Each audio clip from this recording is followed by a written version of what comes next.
Girlfriend expects me to be fine cutting our holiday short next year so she can book another holiday she wants. I have been with my partner for 3 years and we live in the UK.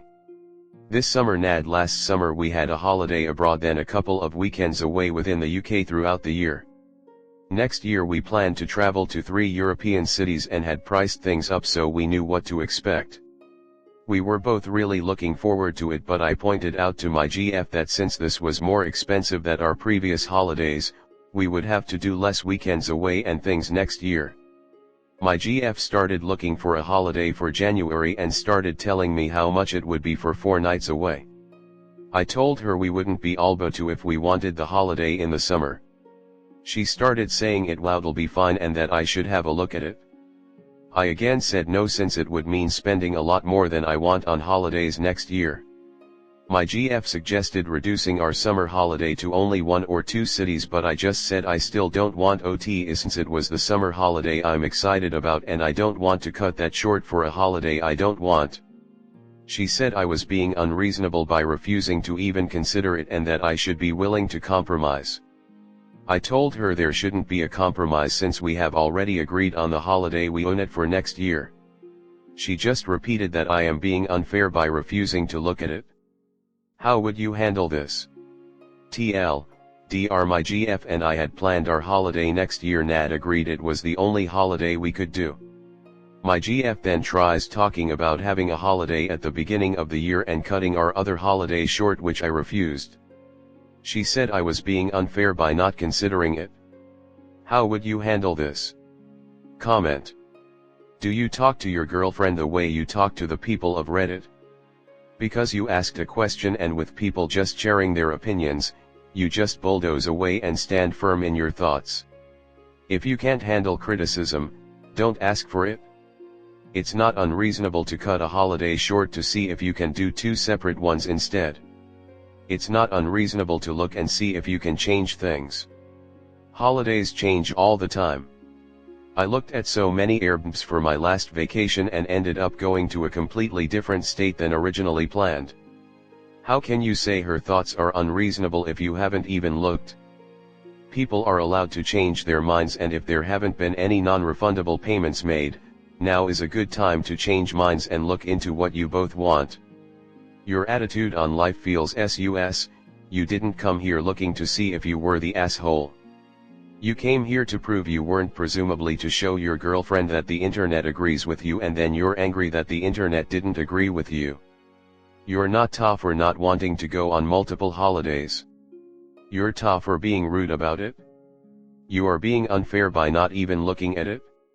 If you can't afford her proposal, then you can't afford it.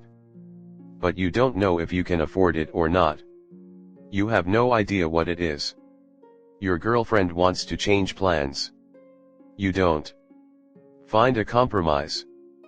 Putting your head in the sand and saying no, we're doing the vacation we already decided on because that's what I want, I don't care that you want to change plans, isn't reasonable.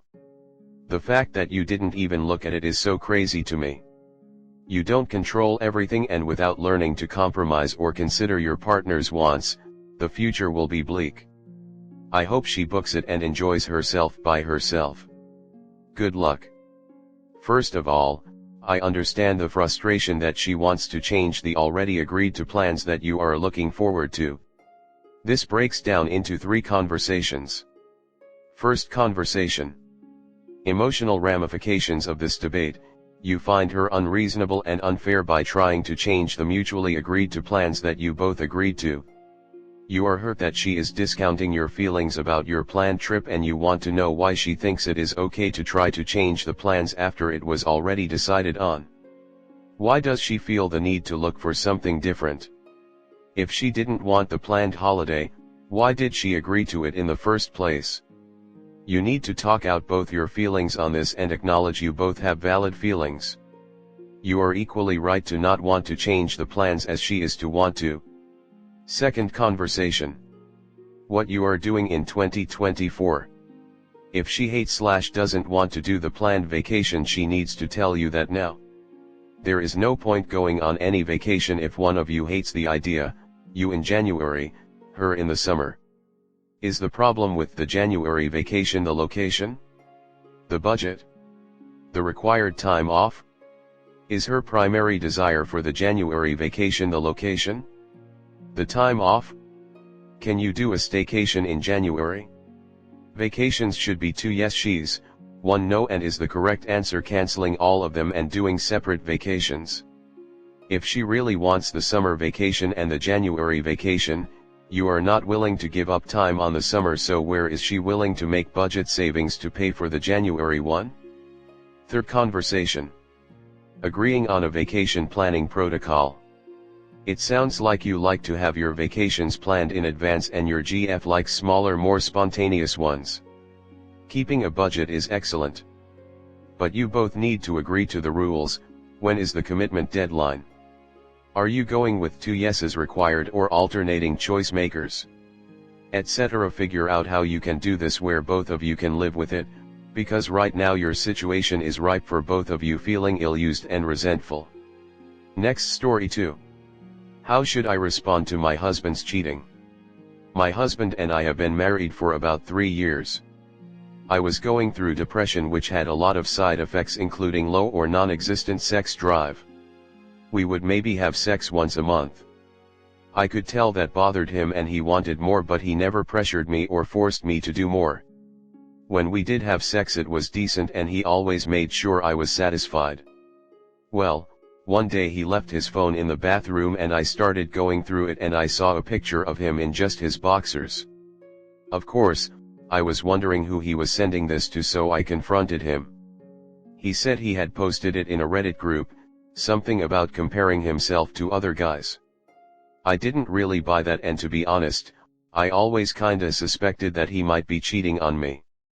Fast forward 2 months, I was pressuring him to tell me if he was sleeping around, or someone on the side, or had been to strippers, whatever, just tell me and I'd forgive him, but I needed to know. Well, the next day he sends me an email saying he hadn't been sleeping around, but that one time, supposedly, he had met up with a guy and they had jerked off together. He says there was no physical contact, but who knows? Anyway, this was a bridge too far for me. I said I couldn't trust him anymore, told him to move out, and now I'm thinking about leaving the area and getting divorced. He says he's sorry he broke my trust, and he wants to reconcile, but I don't think thinks he actually cheated. I think it's worse than if he had just slept with another woman, and that's why I want to end our relationships. Is there another way I should be looking at this situation? Comment. You sound super toxic. You don't get to say things like just tell me and I'll forgive you then rip it back. It sounds like you've been messing him around for a while, telling him he had to leave then come back etc., and then you wonder why he fucked up and went outside of the marriage for something. No, cheating is never okay, but what you're doing isn't okay either, and you don't get to blame mental health on that. I had depression and anxiety for about 4 years previously. I didn't treat my partner like shit. Sure, you can be suffering and have needs, but your husband is a human being. It doesn't sound like he's been treated like one. There are other vows to be considered. So I'd suggest either look at divorce, if nothing else but to spare him more of your toxicity. Or both of you admit you've both got issue. Take responsibility for your part in this and both go to marriage counseling to see if this can be saved. But you don't get to act innocent and pretend he is the only issue. Your behavior is absolutely not okay either. Have a good, long hard look at your actions. What the hell? Anyway, people like you rarely take any accountability, but I hope you do. This isn't a message of hate. I wish you the best, and I strongly hope you realize the error of your ways so you can change, and finally have a hope at a healthy relationship. You wanted him to be sleeping with other women? Instead of just jerking it with another bloke. If my man came to me saying he'd rather jerk off with another guy than actually sleep with other women, I'd be pretty okay with that. I have always said, if they have a dick then I don't care and will support you as best I can, but if you start messing around with another woman then we are done. I have a bag, I can provide it. I don't have a dick so I can't provide it. Please, I think it is interesting how most are blaming you and not the cheater, No one knows why you asked him to move out for a month, no one knows the behavior he was doing to make you ask, they assume it is you being toxic. I see it the other way, he was being shady and neglectful and wouldn't answer questions. You got fed up, asked for a time put, not a breakup. She took that time to cheat, then started soliciting men. You are right to call this off. You have nothing to work with, and don't let these commentators make you feel bad by twisting words.